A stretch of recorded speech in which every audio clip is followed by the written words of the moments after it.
Hello everybody, this is Yasmin from Yarkspiri fantasyart.com, and today I will be going over the Lasso tool as well as the Magic Wand tool. Now both of these tools do have different sets of alternative tools as well as some preferences that you can change. So first let's start with the Lasso tool. Right now I have the standard Lasso tool, so I haven't selected any of the sub Lasso tools. So we'll just start off with this one here. Now I'm just going to merge all my layers so that it works a little bit better. Essentially what this Lasso tool does, the basic Lasso tool, is it allows me to click and drag with my left mouse and select any areas I want to select. So I can add additional areas if I want, and that's it. It's a pretty basic tool. Now there is methods. If you look up the top here, you can add to the selection. So if I click this button here, what that will do is whenever I click and drag around that, it will add to the existing selection that I already made. There's also the subtract option as well, so if I click that, it will remove parts of that selection that I don't want to keep. Now there is also the intersect with selection option as well, so if I click on that, anything I circle here, it will essentially only keep the area that I already had previously selected, and when I click and drag around that, it will remove the selection from all the surrounding areas around it. Now, if you look up top here, I do have some additional options. I can add a feather, and what that will do is, as it selects, it will slowly gradient outwards the selection option. So if I fill this up with just basic white, you'll see what I mean.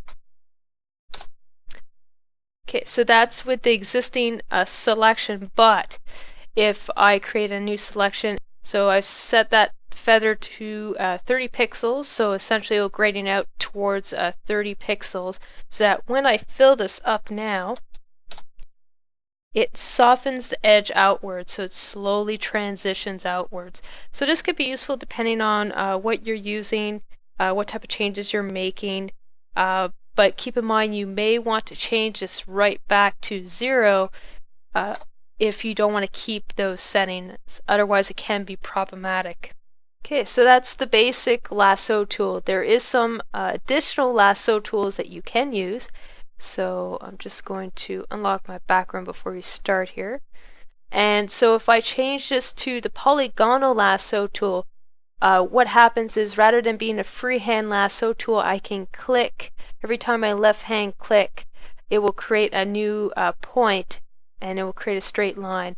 So this makes it a little bit easier depending on the modifications that you're doing to select a general area. So this could be extremely useful. And once again, it still has the additive, the subtract, and the intersection selection as well, feature as well as the feather. Now I can also refine these edges. So if I click on here, it will actually show me a preview. So I could change the radius here if I want. I could change the amount of feather, the amount of contrast. All these are options that I can change in my selection options. Now I'm not going to keep these, but you can also choose to remember the settings if you do use the same continuous settings fairly often. So I'm not going to do that. Now there is a third selection tool. It's called the Magnetic Lasso tool. Now this is a very interesting tool. So essentially it looks at the surrounding information that it's given, and it will try to make a uniform decision on how to select around that area. So this works best if there's a sharp contrast between the colors or fairly consistent contrast so that it's somewhat uniform. So if I click here, it will automatically begin tracing around my words. Now this isn't a perfect tool, so there's going to be some mistakes that it's going to make along the way, but it does make selections a little bit easier depending on what you're doing. Now because this is text and there's such a high contrast between the background and the foreground, I'm just going to deselect that, and I'm going to show you with my character here. There's less of an even color all around this, so this is going to probably be a better example. So if I click here, you can see how it's making these uniform decisions fairly accurately, except when it comes to this area here. So I do have to be careful when I get to certain areas that it does correctly select those areas. You can also click at any point in time and create a defined selection area as well. So that's what I'm essentially having to do for that top part of the arm because I wasn't selecting it properly. But once it's created an anchor point, it's going to be a little bit more difficult for me to select. So I'm just going to go around here. Okay, so it did a pretty good selection of the arm. It's not a perfect selection, but it is definitely better than if I didn't use this tool. So it would have been a lot more difficult, especially with a mouse, to do this type of selection. Generally, if you're doing a lot of masking or anything like that, I do recommend you pick up a tablet. It is extremely difficult to continuously use a mouse to do these types of selections. So if this is something that you're consistently doing on a regular basis, invest in a very small tablet. You don't need something huge, you just need something basic. For painting as well, I use a tablet. It makes it a lot easier when it comes to painting. I've done painting with a mouse, and it's going to take you at least minimum 10 times the amount of time. It took me 2 full weeks, 6 to 7, 8 hours a day for 2 weeks to paint one background.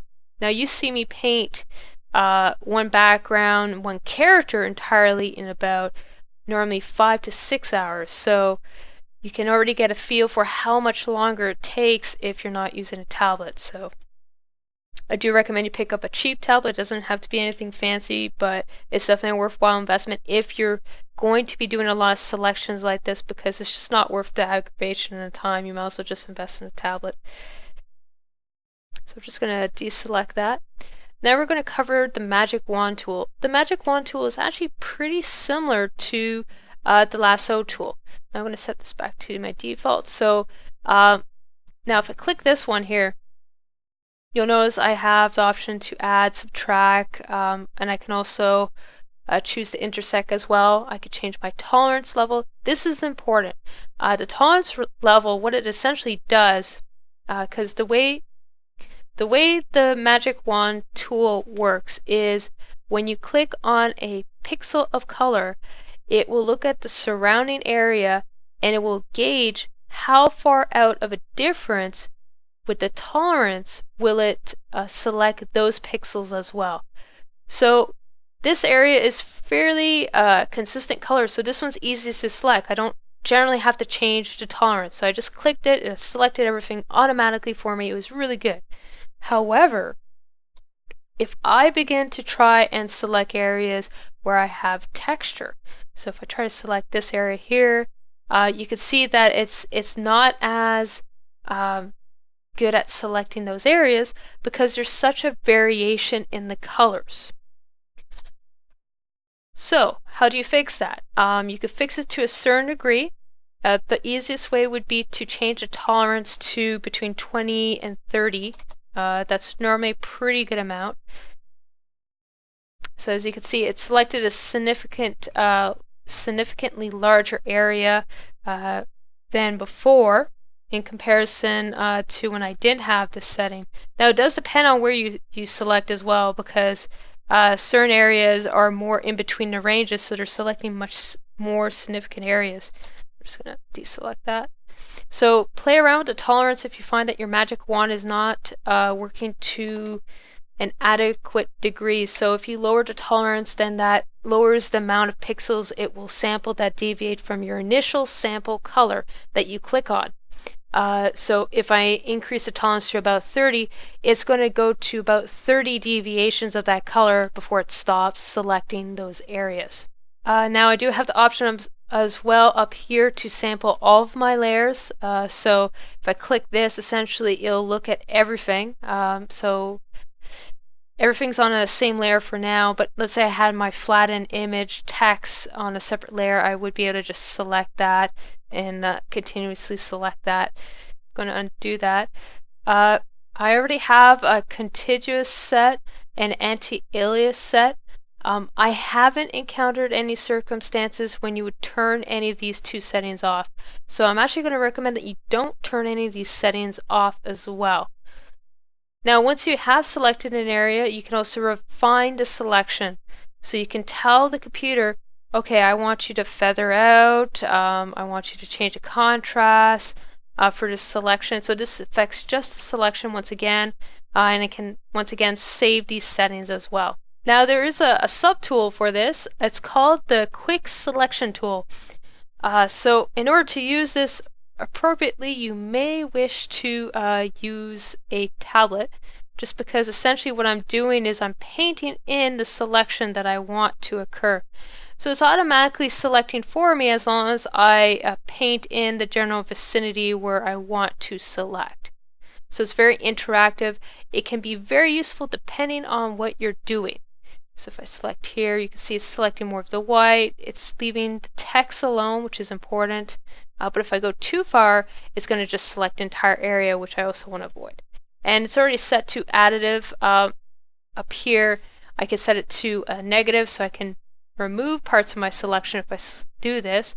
So as you can see, it's just deleting some of that selection, some areas I may not wish to keep. I can also set it to normal. So essentially what it'll do is it'll reselect or re-begin to select the areas that I want. So they're both very useful tools. Once again, I can also change this to sample all layers. I can also auto enhance, so it will try to look at the general information, and essentially it changes how it actually looks at the information before it actually selects it. So I don't need that. I don't need that set though. And once again, I can also refine the edges as well.